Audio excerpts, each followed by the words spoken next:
আসসালামু আলাইকুম।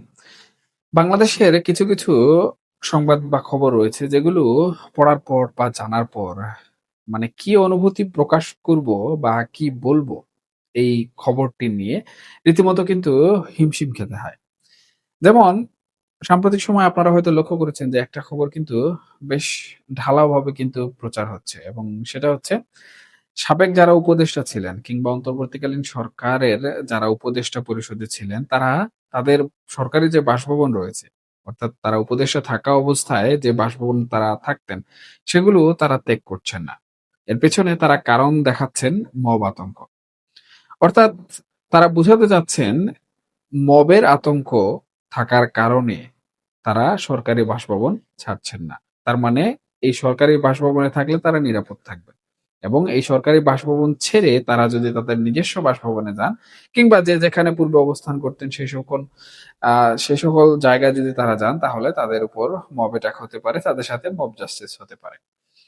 এখন তাদের সাথে আসলে কি ঘটবে না ঘটবে এই বিষয়ে ভবিষ্যৎবাণী করার মতো কোনো জ্যোতিষ ব্যক্তি আমি না। তবে আমার এখানে একটা ছোট্ট প্রশ্ন আসছে আমার মাথায়, যেটা ঘুরপাক খাচ্ছে সেটা হচ্ছে, এখন আপনারা মবকে ভয় পাচ্ছেন বা মবের আতঙ্ক এক্সকিউজ দেখিয়ে আপনারা সরকারি যে বাসভবন রয়েছে সেই বাসভবন ত্যাগ করতে চাচ্ছেন না।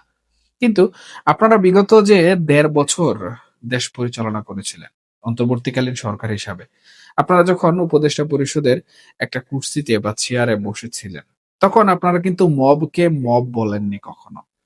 আমাদের যিনি স্বরাষ্ট্র উপদেষ্টা ছিলেন, আমাদের যিনি পরিবেশ উপদেষ্টা ছিলেন, আবার আমাদের অনেক হেভিওয়েট উপদেষ্টা, আমাদের আইন এবং বিচার উপদেষ্টা জনাব আসিফ নজরুল মহোদয় সহ বিভিন্ন সময় তারা প্রেস কনফারেন্স করেছেন। এমনকি আমাদের প্রধান উপদেষ্টার প্রেস সচিব যিনি রয়েছেন, উনিও কিন্তু বিভিন্ন সময়ে প্রেস কনফারেন্স করেছেন। প্রায় সময়ই করেছেন।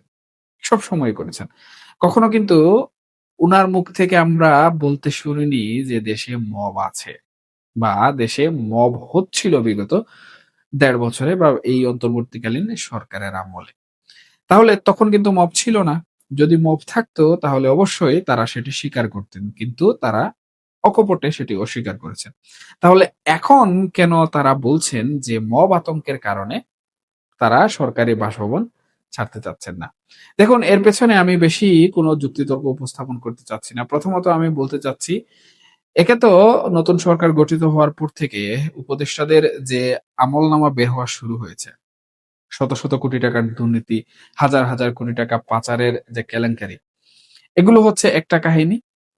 এগুলো কিন্তু জনরোষ তৈরি করে ফেলেছে ইতিমধ্যে।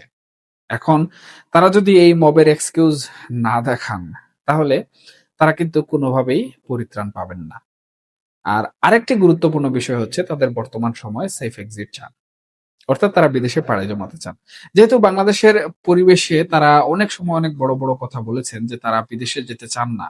কিন্তু এই মব আতঙ্ক যে বিষয়টি তারা সামনে এনেছেন, এটির মুখ্য উদ্দেশ্য হচ্ছে তারা বর্তমান সরকারের কাছে সরাসরি কিন্তু জানিয়ে দিচ্ছেন যে, "ভাই দেখেন, আমরা এই দেশে থাকতে চাই না। আমরা বিদেশে চলে যেতে চাই। আমাদেরকে দয়া করে সেফ এক্সিট এর ব্যবস্থা করে দিন।" এই হচ্ছে ২ টি পয়েন্ট। আরেকটি যদি আমি পয়েন্ট আপনাদের সামনে তুলে ধরি তাহলে এটা হচ্ছে সহজ বাংলা ভাষায় যে সরকারি মাল দরিয়ামে ঢাল। একটা কথা আছে আমাদের গ্রামাঞ্চলের প্রবাদে আমরা বলে থাকি বিভিন্ন সময়ে। তো ফাও খেয়ে বিগত ১.৫ বছর তারা যেভাবে মানে সরকারি খেয়েছেন, সরকারি বলতে কি জনগণের ট্যাক্স, ভ্যাট এগুলোই মূলত সরকারের ফান্ড। এগুলো খেয়ে তাদের একটা অভ্যাস হয়ে গেছে। তো সেই অভ্যাসটা কিন্তু তারা এখনো ছাড়তে পারছে না, যার কারণে সেটা ধরে রাখার চেষ্টা করছেন। যাই হোক, তারা ফাও খাওয়ার ইচ্ছা পোষণ করুন কিংবা সেফ এক্সিট এর ইচ্ছা পোষণ করুন, যেটাই করুন না কেন তাদের উচিত বর্তমান সময়ে এই যে মব আতঙ্ক দেখাচ্ছেন, এটা না দেখিয়ে তাদের নিজ যে জায়গা আছে, নিজ যে বাসস্থান আছে সেখানে ফিরে যাওয়া এবং সেখানে ফিরে গিয়ে তারা যদি মব আতঙ্কের শিকার হন, তাহলে তারা হয়তোবা বুঝতে পারবেন যে বিগত ১.৫ বছর তারা যেভাবে মব হচ্ছে বা দেশে বিশৃঙ্খল অরাজকতা চলছিল সেটি যেমন অস্বীকার করেছিলেন, এখন ঠিক একইভাবে সেটি কি অস্বীকার করতে পারেন কিনা?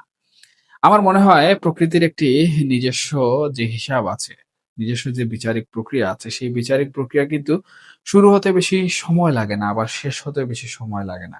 এবং এই যে স্বরাষ্ট্র উপদেষ্টা থেকে শুরু করে বিভিন্ন উপদেষ্টারা দেশের বিশৃঙ্খল পরিস্থিতি, বিভিন্ন জায়গায় হানাহানি, মারামারি, তাদের আমলে এই যে মব ভায়োলেন্স এগুলোকে তারা যেভাবে মব হিসাবে পাত্তা দেননি, তারা প্রশ্রয় দিয়েছেন, লালন-পালন করে মাথায় চড়িয়েছেন। আজকে সেগুলো কিন্তু তাদেরকেই গ্রাস করছে।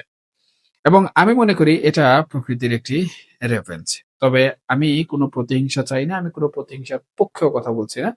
আমি চাই যারা এই সাবেক উপদেষ্টা ছিলেন তারা সবাই ভালো থাকুন, সুস্থ থাকুন, তাদের পরিবারেরা নিরাপদ থাকুন এবং আমাদের দেশে শান্তি বিরাজ থাকুক। তবে প্রকৃতি থেকে আমাদের আসলে সবারই শিক্ষা নেওয়া উচিত এবং সত্যকে সবসময় সত্য বলা উচিত।